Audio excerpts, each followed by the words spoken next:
Assalamualaikum warahmatullahi wabarakatuh. Perkenalkan, saya Wayuni Elvira, NIM 18058165. Baiklah, pada kesempatan kali ini saya akan menjelaskan materi tentang hubungan interpersonal.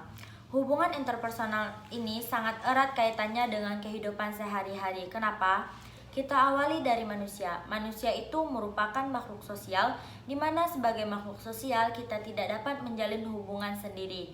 Kita selalu menjalin hubungan dengan orang lain, mencoba untuk mengenali, memahami kebutuhan satu sama lain, membentuk interaksi dan berusaha mempertahankan interaksi tersebut. Kita melakukan hubungan interpersonal ketika mencoba untuk berinteraksi dengan orang lain. Nah, di sini apa yang dimaksud dengan hubungan interpersonal? Hubungan interpersonal adalah hubungan yang terdiri atas dua orang atau lebih yang memiliki ketergantungan satu sama lain dan menggunakan pola interaksi yang konsisten. Ketika kita menjalin hubungan interpersonal, akan terdapat suatu proses yang biasanya dimulai dari interpersonal attraction. Interpersonal attraction itu merupakan ketertarikan atau penilaian seseorang terhadap orang lain. Dalam melakukan hubungan interpersonal, ada faktor-faktor yang mempengaruhi suatu ketertarikan interpersonal, yaitu interpersonal attraction. Faktor-faktor itu ada faktor internal, faktor eksternal, dan faktor interaksi. Yang pertama kita akan membahas yaitu faktor internal. Faktor internal merupakan faktor-faktor yang ada di dalam diri kita.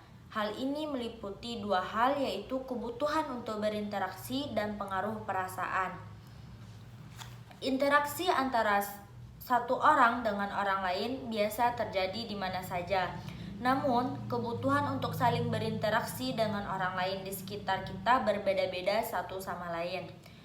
Yang pertama kita membahas kebutuhan untuk berinteraksi, yaitu kita akan cenderung ingin berinteraksi dengan orang lain, namun di lain waktu kita tidak ingin berinteraksi dengan orang lain atau disebut juga kita ingin sendirian. Kebutuhan interaksi ini adalah suatu keadaan di mana seseorang mempertahankan suatu hubungan antar kelompok, berpartisipasi dalam kegiatan, menempati aktivitas bersama keluarga ataupun teman, menunjukkan perilaku saling bekerja sama, saling mendukung, dan konformitas.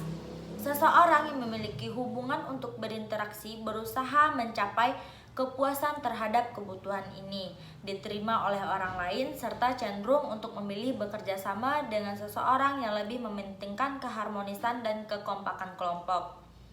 Pengaruh perasaan. Nah, akan lebih mudah berinteraksi dengan orang lain pada saat kondisi perasaan kita sedang senang dibanding dengan kondisi perasaan kita sedang negatif. Hal ini terjadi pada saat senang, kita akan lebih terbuka melakukan komunikasi. Jadi, ketika kalian sedang berkomunikasi dengan orang lain, pastikan lawan bicara kalian itu sedang senang. Jika misalnya komunikasi kita itu terganggu, mungkin orang tersebut lagi sedih atau dalam kondisi perasaan yang sedang tidak baik-baik saja. Contohnya, ketika kita sedang berkelahi atau berbeda pendapat dengan orang lain, alangkah baiknya kita meredakan terlebih dahulu emosi atau amarah kita. Makanya ketika kita berinteraksi secara nyaman dan tenang, itu akan lebih mudah. Yang kedua adalah faktor eksternal. Di faktor eksternal itu ada kedekatan proximity, yang merupakan menjelaskan bahwa kedekatan secara fisik antara dua orang yang tinggal dalam satu lingkungan yang sama seperti kantor dan kelas menunjukkan bahwa semakin dekat jarak geografis di antara mereka, semakin besar kemungkinan dua orang tersebut untuk saling bertemu. Selanjutnya, pertemuan tersebut akan menghasilkan penilaian yang positif satu sama lain sehingga timbul ketertarikan di antara mereka.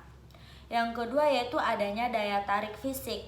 Nah, pada daya tarik fisik ini kita akan lebih cenderung memilih berinteraksi dengan orang yang lebih menarik dibandingkan orang yang kurang menarik.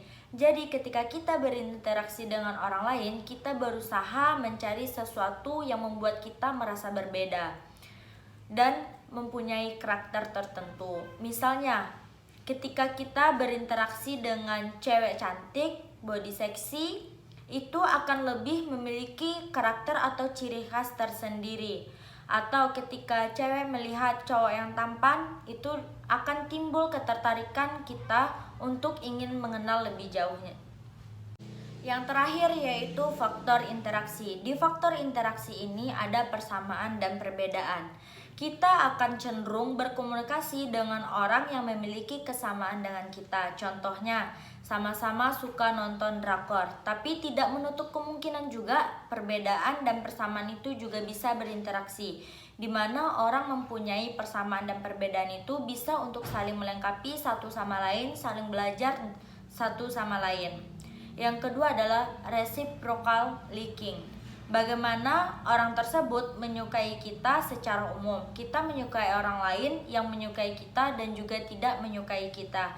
Jadi ketika kita berinteraksi dengan orang lain, hubungan interpersonal kita dengan orang lain akan lebih positif menanggapi orang yang menyukai kita dibandingkan orang yang tidak menyukai kita. Atau di sini disebut juga sebagai respon suka.